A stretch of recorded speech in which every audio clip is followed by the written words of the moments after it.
Here are two claims that you hear again and again and again. Number one, innovation is really good, and we should talk about innovation and we should push for innovation. Very important. Here's another kind of claim. We need regulations for AI to protect us from the worst that AI can do, and we should do it before the shit hits the fan. Both claims that innovation is really good, important, should be pursued, that seems plausible. It also seems plausible that we need regulations to protect us from the worst of AI. That said, the conversation that I have with Lee begins to push against these kinds of things, or at least forces us to think about it in a different way, which is one reason, or perhaps the reason, why I found the conversation so interesting. So, for instance, I'm just going to highlight a couple of claims that Lee makes here. There's lots of talk about what innovation. More specifically, there's hype around new technology. So there was hype around blockchain and certainly crypto. There's certainly lots of hype around AI right now. And aside from being annoying, it's also potentially counterproductive. So says Lee. Why? Because all this talk, all this hype makes it difficult for leaders to understand what's real and what's not. And so it's difficult to make decisions, informed decisions, about what kinds of opportunities they should pursue and what kinds of things that they should refrain from. So innovation hype, as Lee calls it, isn't just sort of silly. It's actually bad for what you might call, I believe what he calls, the informational environment. Okay, so that's one major claim. He has some other claims that all the talk of innovation hasn't actually caused more innovation. That's another interesting point. Okay, let's turn to the other thing, though, this issue about regulations. Now, I've been of the view that we should have AI regulations to protect us from the worst that AI has to deliver, and let's do it proactively. Of course, right? You don't want to be reactive. You don't want to wait until the shit hits the fan. You want to do the stuff. You want to pass those regulations before those bad things happen, before people get hurt. Obviously. Except, as Lee points out, for the most part, there are exceptions, but for the most part, the harms that come from a technology are how those technologies are used. And it turns out we're very bad at predicting how technologies will be used, how they'll be applied, what the uptake will be, what the impacts will be. We're just bad at that kind of thing. So for instance, in the 90s, we wouldn't have predicted the way that social media causes depression among teenage girls or something along those lines. We had to sort of wait to see that happen. The concern or the fear is that we'll try to pass proactive regulations with false or shaky predictions about how the technologies might be used and thus how people might be harmed, and we'll pass regulations that don't protect anyone actually, because they're not tracking how the technologies are actually used, and they'll unnecessarily hamper innovation, which is good even if innovation hype is not good. So those are the kinds of discussions or the kinds of claims that Lee is making. I find them quite persuasive, actually. Oh, one more thing that I find particularly interesting. We can have reactive regulations on the condition that we can pass those regulations sufficiently quickly. So one of the problems is a government problem, that it's so slow in reacting to bad things. And we've seen this, of course, with government's reaction to social media. So let's not focus on, if you like, the tech. Let's not just focus on regulation as such. Let's focus on a more systemic problem, the pace at which government passes effective regulation. It's the efficiency of regulation creation and implementation that is really arguably at the core of the problem, or at least so Lee argues, and I find that pretty persuasive. Okay, that's just by way of intro, of course. The conversation is a lot deeper than that. Lee is a great conversationalist, has really interesting points to make, so I hope you'll like the conversation. Before moving on to that conversation, though, remember, if you've got a recommendation for who I should talk to or a topic you'd like me to address, please email me. You can reach me at em, as in ethical machines, em@reedblackman.com. I will read your email for sure. And by the way, please review the podcast, give it 5 stars, write a quick review, tell your friends about it, etc. Always trying to get the word out. Oh, and if you've read my book and you like it, also please go to Amazon and give it a 5-star rating, because apparently the algorithm really, really cares about that kind of thing. All right, thanks so much, and let's get to the conversation with Lee.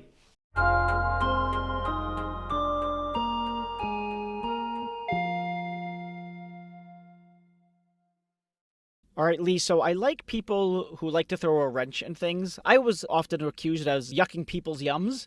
Feels to me like you want to yuck people's yums for innovation, which I love because everyone loves innovation. Innovation is so Yeah. important. So tell me, I know that you've got complaints about all this talk about innovation. There's lots of talk about hype. So can you summarize or give it the big view that you're driving at? Yeah, we could talk about innovation and what I call innovation speak for a long time, but let's just focus on innovation and hype for a second. And I think I can boil down, for the sake of this conversation, things to like 3 points. I think the first thing is that we know there's a big literature on the fact that hype often accompanies new technologies, emerging technologies. Yeah, sure. And here I would point to my buddies, Brent Goldfarb and David Kirsch has this cool book, Bubbles and Crashes, on new technologies and bubbles and how they develop. And it's really about, there's a lot of uncertainty around new technologies. We don't know how it's going to play out. And that allows like narratives to come along about how powerful things are. Okay. Sure. And that's hype. Right? And we're certainly seeing this with generative AI, right? It's going to take over the world. It's going to replace all the human workers. Then going to use them as sex slaves. Like, every possibly bad thing you can imagine, Gen AI is going to bring about.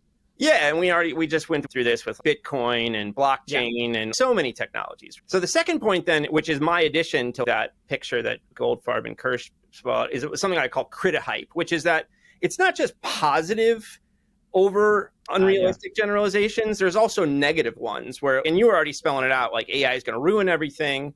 The other is that I guess the other side, the positive side, is something like it's going to unleash human creativity because it's going to do all the jobs that we don't want to do, and we'll be free to explore our personhood, and it's going to fix all of the inequality. And okay, yeah, and I think criti-hype exists for this negative apocalyptic visions comes into being for a lot of reasons, but one of them is just that there's a market for that kind of stuff, right? You can make a lot of money spelling out apocalyptic visions of technologies. Yeah, I do have some people who are in the news today that I won't name explicitly, but yeah, I see them as just opportunists. They're going really hard on their criticism, clearly because they want to make a name for themselves.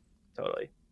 And then just point 3 is that, and this is something I wrote about in this MIT Sloan Management Review piece recently, is just because when you combine like hype and criti-hype, it's really hard. It makes a really bad information ecology. This place to make decisions, right? Because you can't really trust what you're hearing. And so then, therefore, all kinds of decision makers, whether they're business leaders, policy makers, or just us in our normal daily lives, whatever we're up to, it's really hard to make decisions given how bad the information is around us, around these things. Okay, so the first claim was something like these new technologies get hyped. Is that the first claim? Yeah, there's like, yeah.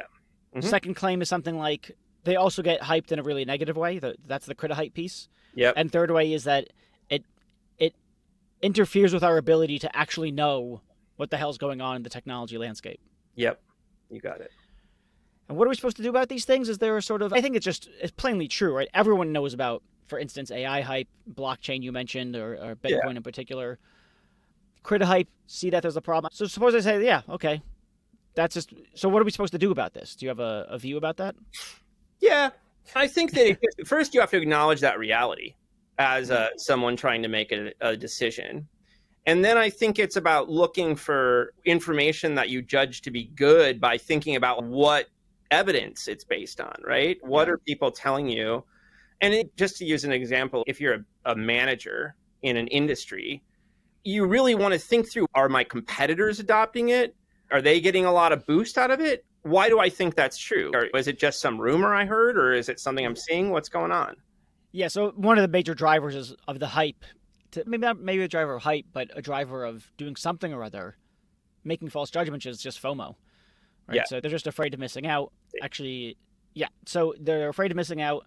And so the fear, I take it, isn't just going to motivate people to do bad things, but I take it your point is something like the fear explains why they're not rational thinkers about what do I actually have evidence for in relation to what others are actually doing. Am I really missing out? Yeah. What's the evidence for that? But if you're in the grip of fear, rational thought is not forthcoming.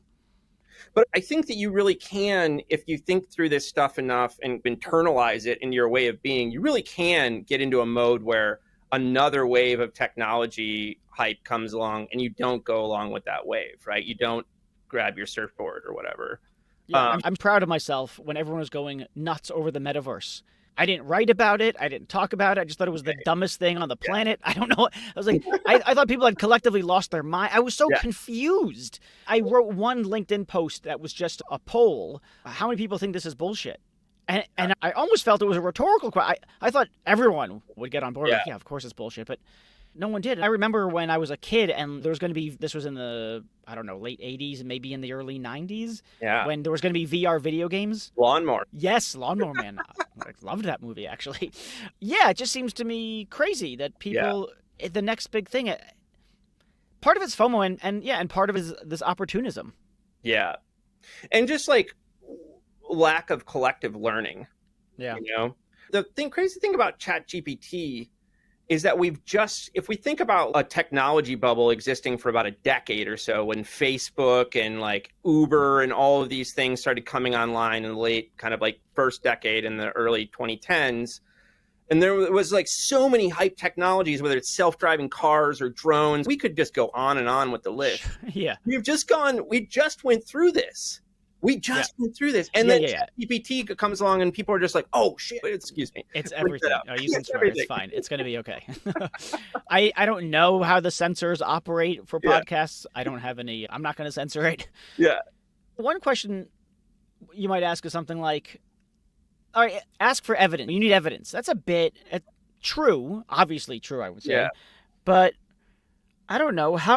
Do you think that there's a decent way or some kind of method or something along those lines for thinking through whether this is hype versus, no, we should really be excited about this sort of thing? I mean, it's like you're an academic. I'm a former academic. Skepticism is our thing. Right. It comes naturally.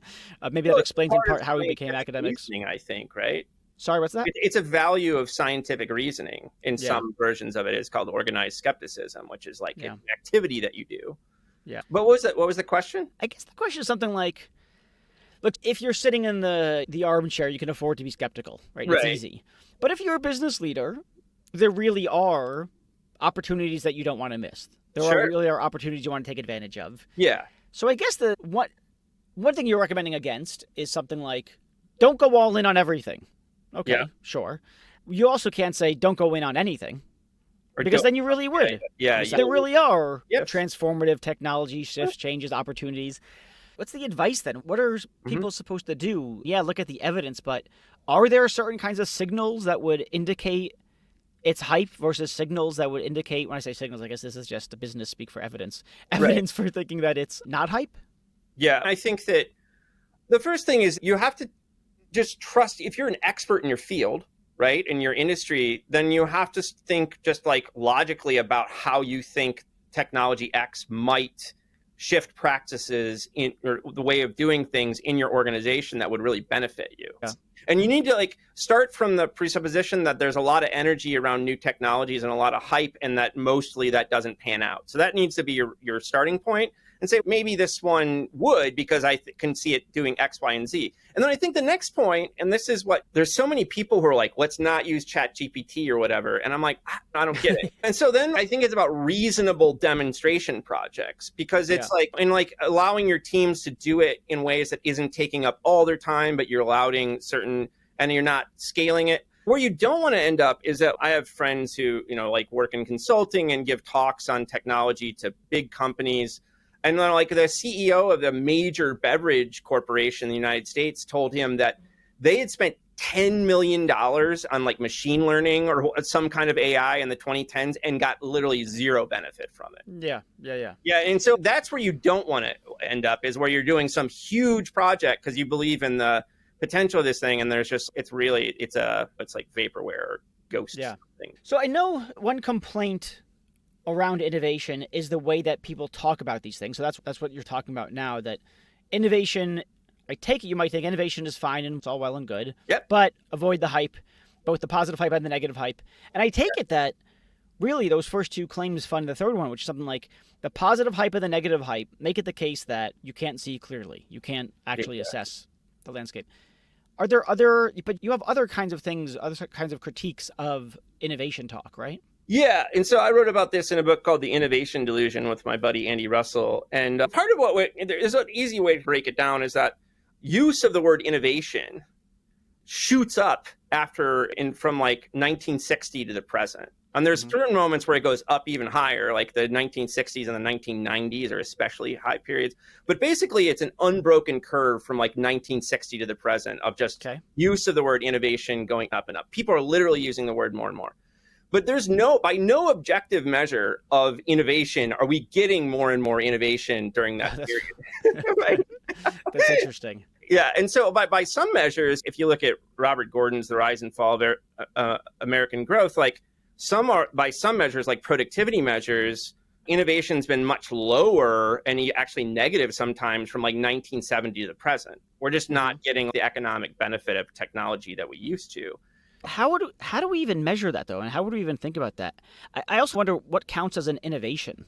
Yeah. If I add some new features, if I innovate to an existing product, if I innovated, does it always have to be a monumental thing in order for it to count? Does it have to be the iPhone in order for it to count as innovation? How are we supposed to think about this such that we can actually track whether we're innovating more or less? Oh, it's totally. I'm just setting up like the most extreme case here. Okay. Right? Yeah. It gets really complicated when you think about things like quality. The fact that we now have much nicer televisions and that my eyeballs are so experiencing this great pleasure is not showing up in productivity measures, right? It's actually quite complicated. And that even doesn't deal with like how social media affects politics or something like that. But I'm just saying by some measures, productivity or innovation's been really low, and yet we're hearing the word more and more, right? And so I think that there's no reason to think that all this chatter about innovation is leading to more of it in many spaces. And we can show that in other ways too, with organizations and such. I think that sets up the problem. And meanwhile, I think that this focus on the shiny and the new all the time often leads to, this is the argument of the book, often leads us to do things like neglect the stuff we've already built, like maintenance and repair. We don't spend nearly as much time thinking about how to improve those processes in organizations. That's interesting. Yeah. So there's a sort of talking about innovation is sexy. It's fun, it's exciting, it's cutting edge. It requires genius or something along those lines. And so I could see how people would talk about it. Interesting that it has apparently no effect on actually increasing innovation. That's surprising. But then you think, this is the claim that at least you just offered, we talk about innovation, and A, it doesn't help with innovation, and B, it actually detracts from, the talk does do something, its only impact is negative, which is to stop us from talking about maintenance, something along those lines. Yeah, or just like maintenance is one example of like operations, which is like getting the job done. Like we often lose sight of what our ends are, I think, because we get so caught up in talking about the means, which is the new tool. Yeah. And so just to give another kind of silly example, but is a clear one of my friends works in IT in universities, right? He builds systems that run like student management systems and all this kind of stuff. And some leaders from Virginia Tech, actually, my university, had gone to a big conference, a big technology conference, EduCause, and came back. They don't have a tech background. Terrible name. EduCause? Yeah. Terrible name. That's awful. That is singularly awful. Okay, sorry, go on. Yeah. No, and by the way, these people have no technical background, right? They're like business leaders or something. They came back from that meeting and they want to use IBM Watson, which is like this AI system, right? Which was much hyped to do something. It wasn't even clear what they were going to use it for. By the way, IBM Watson is like seen as in many places like a big failure. Meanwhile, there's systems here at Virginia Tech that are literally running on COBOL or something, and are like being stitched together by some retired guy who now lives in a different state or something like that, right? And this is just an example of like how you end up in these very silly situations where people are being seduced by the new thing without thinking about, hey, what are we doing here? Yeah, that's interesting because companies have things like innovation centers and stuff like that, but I wonder. But they don't have, as far as I know, maybe I just haven't seen it, something like infrastructure centers, right? Yeah. Where it's not about, you've got people obviously in IT and operations, and they're trying to make things run day to day. But I wonder how much there are just people or teams and organizations just trying to make sure that the foundations are continuously solid, updating the foundations. It really depends by industry and by company across when you look at this stuff. So it turns out that like, some of the most cutting edge companies, at one point it was cutting edge, Netflix and Amazon Web Services, are absolutely amazing when it comes to maintenance and infrastructure, because it is their bottom line, right? They're competing on uptime and quality of service. They realize that, so they have just incredible teams around this. Right. But then you go to other companies that, like, for a variety of reasons, they're just like very focused on some other aspect of their company, and it's just like there's like box fans cooling their servers and stuff like that, because they're like,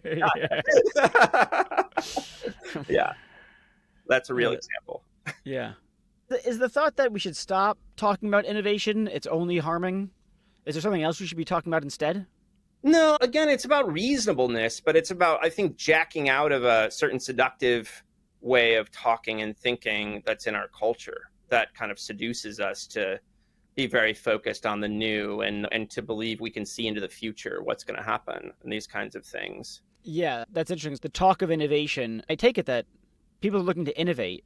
To your point, some leaders are coming back with, let's use Watson, but it's another case of a call for epistemic humility or something along those lines, that you just got to acknowledge how much you don't know. And that was the case with the critter hype, the thing that you were saying earlier about or the hype generally. It obfuscates your vision, and we're bad at predictions anyway. We don't know what's going to... Terrible. Terrible predictions. And then the recommendation, I take it, is something like, all right, so you really have to focus on things that are use case specific. Yeah. Don't get so excited about the technology. See if you can get excited about a particular use case for the technology. And then you've got to have something like an MVP and what does success look like, et cetera, et cetera. Yeah.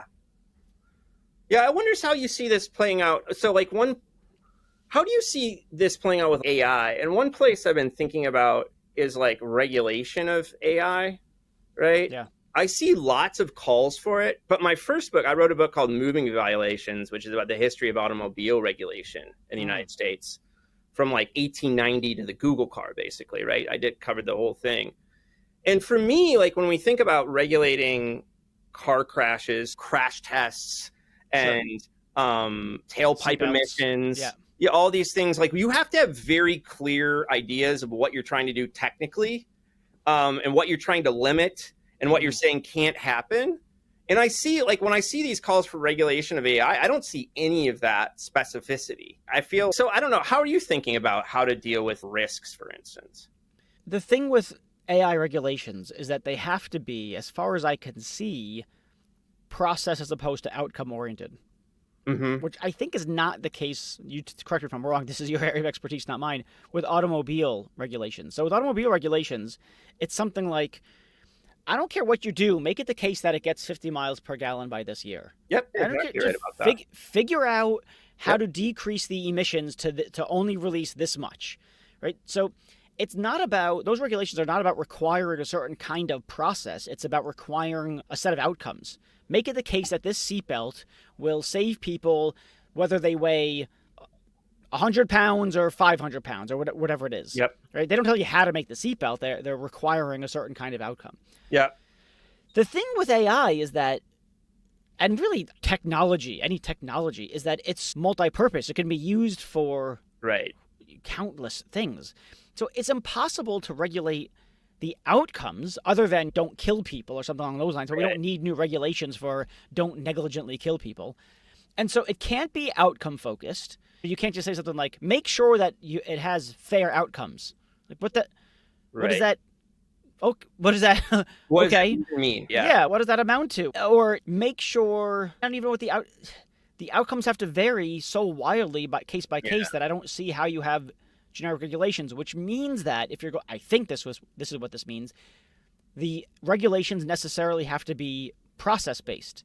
You should engage in these processes in the building of your AI throughout the AI life cycles, from the concept phase through to building and testing and validating, to deploying and monitoring, up to the point even when you're engaged in the act of retiring the AI. These are the kinds of things that you have to do. And it's going to be process oriented. Explore your data as potential sources of discriminatory outputs, or assess whether it's acceptable to have a black box model for this particular use case. Right. And you can do all those things and it can be compliant with the processes, but that simply doesn't guarantee any kind of outcome, because there's no one organization can say a black box model is acceptable for this particular use case. Right. And others will say, no, it's not. And so it's, what are we actually requiring here? David Danks has a really good point about this in a previous conversation that we had, which is something like, so I compared it to the criminal justice system. I said something like, for the criminal justice system, we don't just say you have to come out with a true outcome. We say you've got to engage in a certain kind of process. Jury of peers, certain kinds of evidence is not admissible, blah, blah, blah, blah. And so we require a certain process, not an outcome. And David pointed out, rightly, I think, that those processes are required because we think that they reliably produce a certain kind of outcome. Right. We think that those processes Right. are good ones because they tend to set innocent people free and convict guilty people. Of course, it's not a perfect system. We're doing the best we can to come up with the best processes to bring about a certain outcome. But we don't have that with AI. Yeah. Thing is, like, how does that become like a certification process then? Are you still like creating like agencies that are like making sure people are actually doing due diligence when it comes to this process checklist? It's hard, Yeah, sorry, especially when you're going to have you're going to have thousands of firms doing this work, right? At least, tens, maybe hundreds. Totally. Yeah. And that leaves questions, and I talked about this with David as well a bit, which is something like, how are you going to monitor all this alleged due diligence? Is it self-attestation? Is it independent third-party audits? Is it some combination? But it's complicated, and it's also difficult to see if it's going to do anything. Yeah. One thing that has perplexed me for a while about third-party audits or something along those lines is that it's always binary. It's yes, you've done this, or no, you haven't, or something along those lines. But one thing that we need, ideally, it seems, is, for instance, we need the right kinds of people in a room talking about the ethical implications of the thing, how to think about fairness for this particular use case. But all an auditor can do is say, yes, no, that's happened, or no, it hasn't. They can't evaluate the content of the deliberations and the decision. Yeah. And so what are we really checking for? We're checking for not complete and utter negligence, that there was some conversation or other had. But I'm not sure that we have evidence that check will have any kind of impact. Yeah, and I think it gets a little bit, it's even worse in this sense, is that, and I think that my field of science and technology studies tends to be very focused on the early design phase, in the front end of the invention phase of technologies, right? It's all about but really the impacts of technologies mostly comes from use. It's about how technologies get adopted and used in daily life by all these kinds of, and I think that these kind of design process conversations, they're not even touching the harms of how these things get used, right? Which is even more complicated, because then you're talking about millions and billions of people or firms or whatever. Yeah, exactly. I'll often highlight, listen, there are three big risks of, just stick with non-gen AI, just the AI, the machine learning that everyone was talking about before OpenAI released ChatGPT. Right. There's privacy violations, there's black box problems, if that's a problem. There are problems of discriminatory models, or models that lead to discriminatory impacts. Yeah. And those are the big three, and I highlight those are the big three because they're likely to be run into because of how ML works. If it's a pattern recognizing machine that runs on lots of data, that data is going to run into privacy issues. It's so complex, the patterns, you get black box problems, and it can reflect the various biases in training data and other ways of getting differential impacts across various subpopulations. But many of the ethical risks are use case specific. Yep, exactly. And you can't have regulations that do anything other than require a certain kind of process that says, hey, look at the use case specific ethical risks. I think this is part of the problem. So going back to where we started this regulation conversation, the reason I brought it up is because of how bad we are at prediction. Okay. Yeah. And this is part of the issue, is like the worst we are at predicting technologies is actually how they get adopted and used.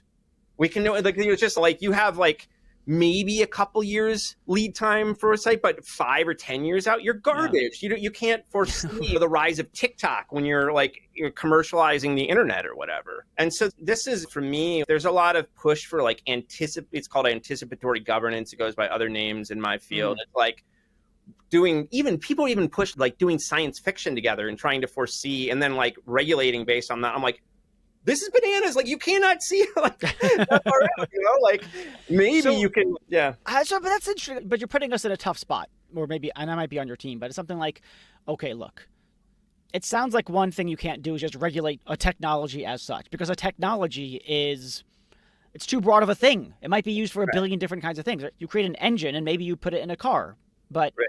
it's not, you're regulating cars, and cars are not a technology. They're an application of a set of technologies. I would think that's the case, but you wouldn't say a car is a technology. That would be a weird thing. Yeah. Blockchain is a technology. Machine learning is a technology. But again, you might think you're not supposed to regulate that stuff. You're supposed to regulate the purposes to which it's put. And then you might think, okay, let's do that in advance. Before the shit hits the fan, let's Right. make sure that people don't use the technology for such and such. But then your point is, but we're really bad at knowing the purposes to which people are going to put technology. So you're going to watch Star Trek and think it's going to be used for X when that's not going to happen. It's going to be used for Y. But then we give up on anticipatory governance, and now we're supposed to do it retroactively. And there's two problems here, or two closely knit problems anyway. One is that now the shit's already hit the fan, people are already hurt. Yeah. Shouldn't we have gotten out ahead of it? And relatedly, regulations take so long. So totally. the shit will hit the fan, and then we still have to wait years to get regulations. No, exactly. But I think what are we supposed to do then? Yeah, I think the second problem is actually the bigger problem. Which one? Is that regulation takes so long, Mm. and especially in the United States, the system, like our constitutional system, is set up for inaction. Because it's it's like the minority is not supposed to be able to just push their views on everybody. That's how the whole thing was designed. Right. And then when you bring like corporate power into the picture and lobbying, all this stuff, it gets even worse. So I don't know. It's really hard. I don't want to point a picture where it's like, if there's obvious harms from a thing and you can see it immediately, then act on it. Like, we regulated nuclear materials really fast. Like when it comes to regulation, and within a decade or something, and it's because that stuff is really dangerous and obviously. Yeah. So I'm not saying we can't if there's obvious harms, but I think that like harms creep up on us. A lot of times we can't foresee them. We discovered that cars were producing smog like 70 years or something after the first cars were built. And I think that we see like teenagers are getting depressed if they're on social media, or especially young women. That wasn't obvious when we're commercializing the internet in 1992 or whatever. To your point, then we do see the harm. We have known this for years now, that teens are getting depressed with social media, and we don't act. So that's the tough part. That's really interesting. People see the harms, they see the negative impacts, or they see what could come down the line potentially. They freak out, in part because of the hype. Yeah. And then they go about getting after regulations, like the EU. Yeah. But the thing is, that's a bad move. You might think the governmental response should be regulations to stop these things from happening. But your point is that's not going to really work out very well, because we're really bad at predicting what's going to happen. In fact, it may curb. You haven't made this claim, but I wonder if you would, and if you would make the claim, whether it matters, whether it's a bad thing for you. Yeah. It would potentially curb unnecessarily innovation, because there's certain things that companies are stopped from doing because there's a regulation that is based on a shoddy prediction about how things might unfold. And so what's interesting is it sounds like you're against, if you like, proactive regulation, because that is really something that only exists if your system is already sufficiently broken, meaning it's something that you call for when you know that your country is so bad at responding quickly to threats. So if you really want to make systematic long-term change, don't push for, say, regulations of AI or whatever new hot technology is out there. Push for kind of structural change that will allow faster action on behalf of government when things actually do start going south. Yeah, something like that. Something like that. Yeah. But that sounds really plausible and interesting, and people don't talk about that sort of thing. We take it as it's a given. Government is slow. Regulations are slow. Right. And if we take that as our given, if we take that as the assumption, then we have to fall back on, we better be proactive about this. But I like your point a lot, which is don't take that as a given. That's the thing to push back on if you actually want to affect long-term change. Yeah, I think that's right. And what frightens me, I'm actually writing an essay about this very idea, this term. So I've been thinking a lot about this. What frightens me about it is then it pushes us to talk about how the U.S. for example, the U.S. political system is very non-responsive, and how would you make it more responsive? And then that opens up just like such a difficult set of issues that have been with us for a long time. How did they do it with nuclear technology? You said that the regulations came quickly. So why was that different? It was an obvious threat. Right now, we actually have, from what I can see, bipartisan support. We have it for almost nothing, but we have bipartisan support around the evils of AI, if nothing else, privacy violations. Neither Republicans nor Democrats love, at least explicitly love, wide-scale invasions of people's privacy by corporations. That's the more typical story is how we know there's a problem for a long time and we don't act on it for 30 years. And that's the story. Like, we discovered that cars were creating smog in 1950. We had the scientific evidence that cars were the things creating smog, the primary drivers. We didn't really create the legislation that created catalytic converters until 1970. And then it was even like a decade after that until the catalytic converter stuff came online, right?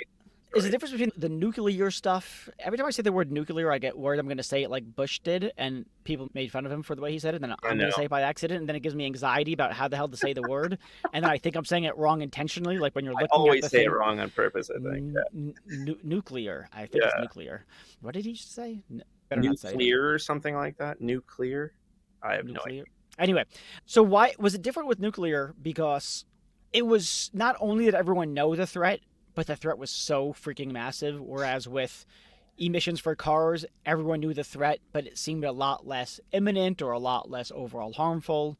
What's the difference? Yeah, I don't know. It makes me want to go back and look at I want to revisit in the next couple of months the story of nuclear regulation and talk to my buddy Alex Wellerstein about this. He's a historian of nuclear stuff.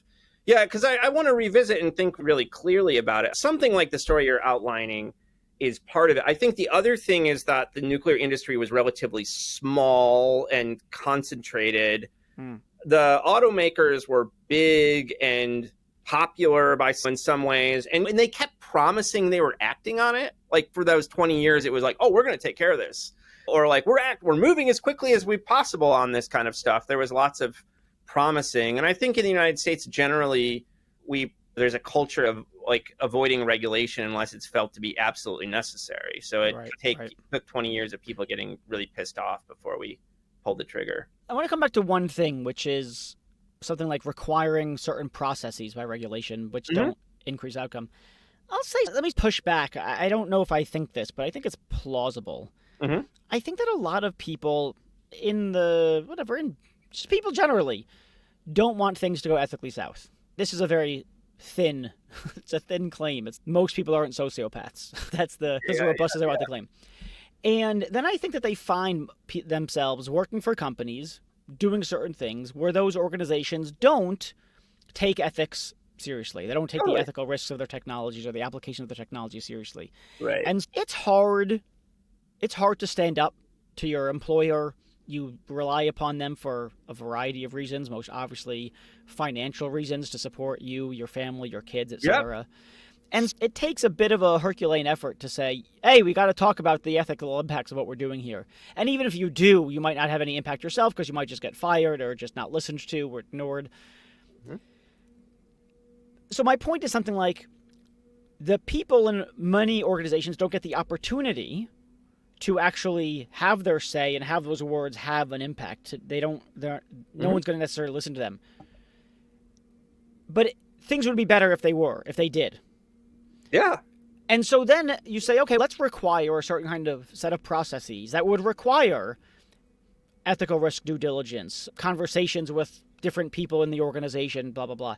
Yep. And so now you're creating the conditions under which people can have these ethics conversations and we'd have better impact. And we would likely have better impacts because the ethics conversation is being had in some meaningfully systematic way.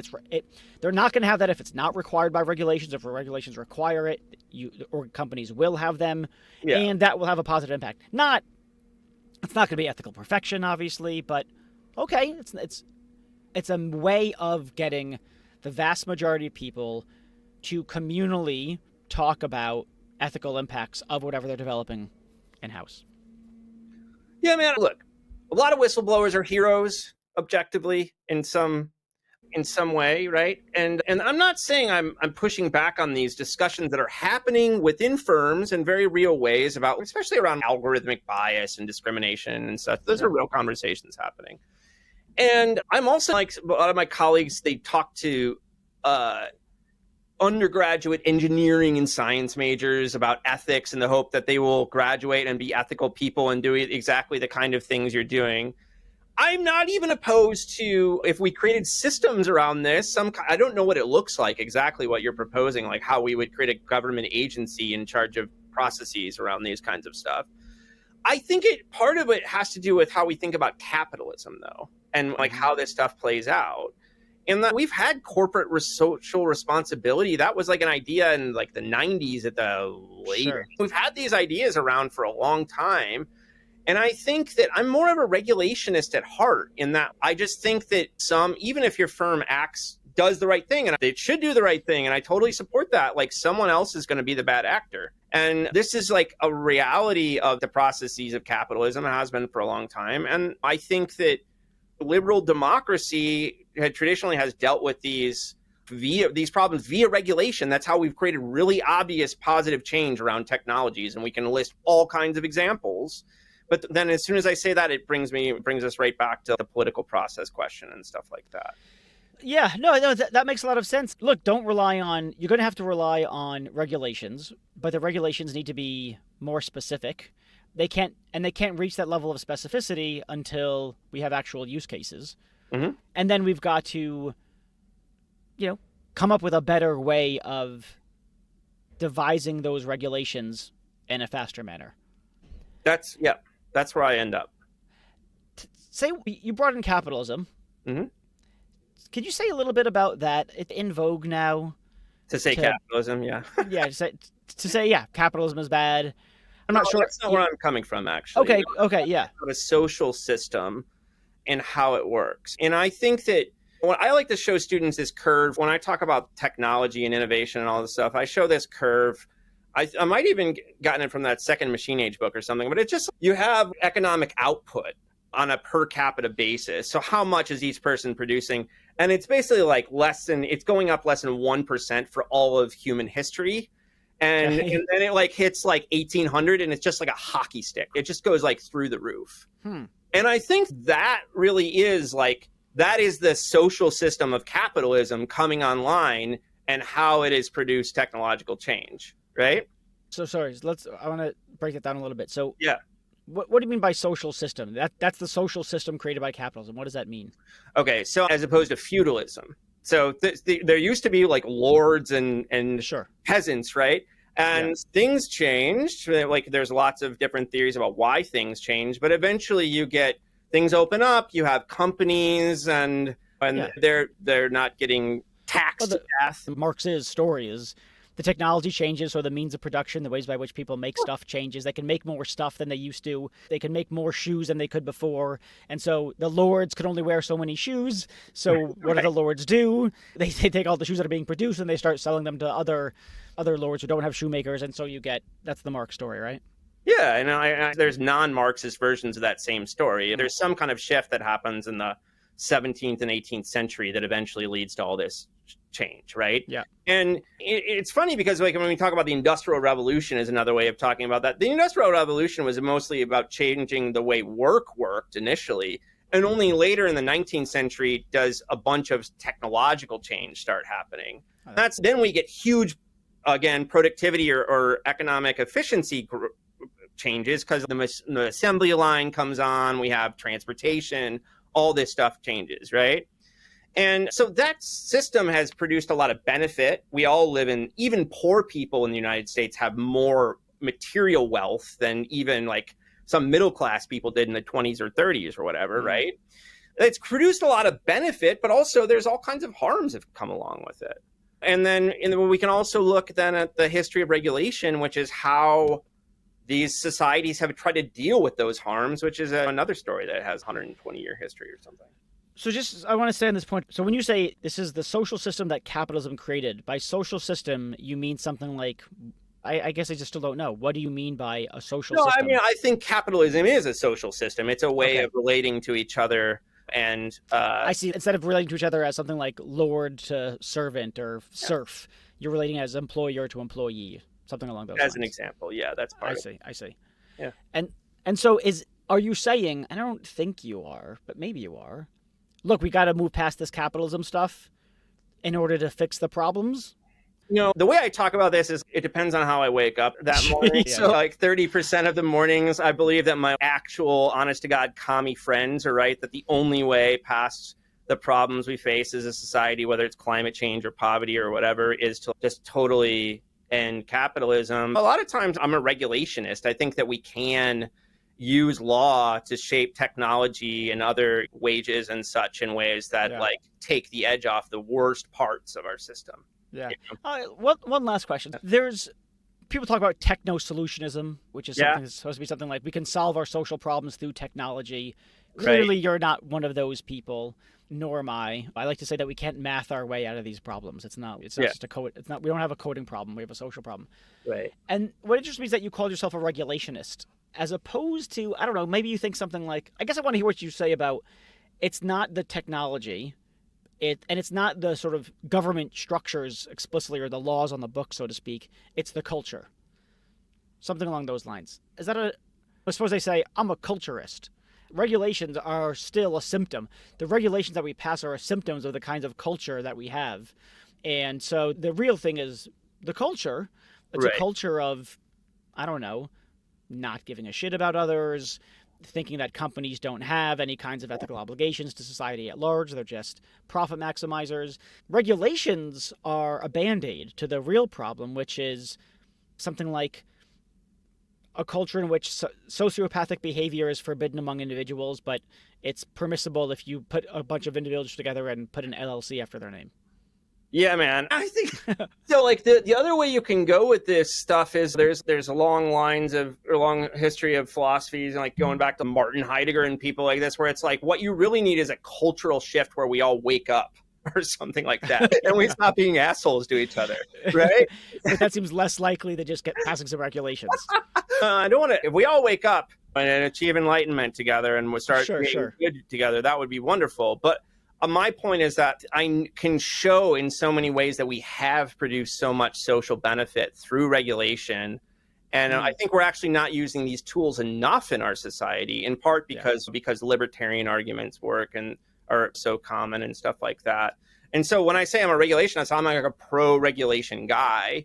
But I think we have to do it right. And part of doing it right in a democracy is that you need to either have evidence of harm, which would be like the automobile example, or it needs to be very obviously demonstrable, just logically from the get-go, that something is really dangerous, like the nuclear situation. And otherwise, I think that your best hope is for being responsively reactive as opposed to unresponsively reactive. Get on that problem as soon as it comes up and deal with it. Yeah, I like that way of characterizing it. Everyone thinks, I put myself in this camp. Let's be proactive about this. We don't have to. And your point is, no, reactive's got a bad name. Yeah. Proactive has a good name because it seems like it's really responsible. In fact, the proactive stuff lends itself to bad regulations because we're so bad at prediction. And, be reactive. Just be reactive in a better way. That's the way to go. That's basically where I'm at right now. I love that. That's great. All right. Lee, thank you so much. This has been really fascinating. Appreciate you coming on and talking with me. You too, man. Thank you so much for having me. Later. Thanks so much, everyone, for listening. And now let me thank the people who have made this podcast possible. So, first of all, we have Delano Alexander. He's been with me since day one. He showed me even how to start recording a podcast in the first place. He does editing stuff. He's been fantastic, and he does really everything I ask him to and more. I've never met anyone else who just says so much. Yeah, I don't know how to do that, but I'll figure it out. What more could you ask for in a producer? Next up, Jennifer Strong, my podcast guru. I don't know what else to call her. She just has advised me on how to design a podcast, how to grow it, and she's responsible for, if you like, this kind of season 2 relaunch and everything around it. So thank you to you, Jennifer. Next up, Meg Marco, responsible for all the excellent artwork. Before I did the artwork, I didn't really know what I was doing. We put it together. It worked well enough, but I think Meg really did a phenomenal job bringing everything together. Garrett Lang, a sound engineer that I frankly don't deserve. He's just too good for this podcast. Don't tell him I said that, though. Next up, Benjamin Koltgen. He is a professor of philosophy who has helped me source guests, identify who's interesting, who has things to say, etc., etc. So without him, I wouldn't have anyone to talk to.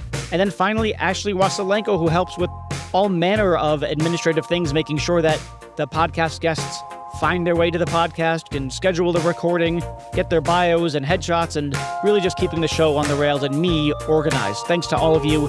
Really appreciate all your hard work.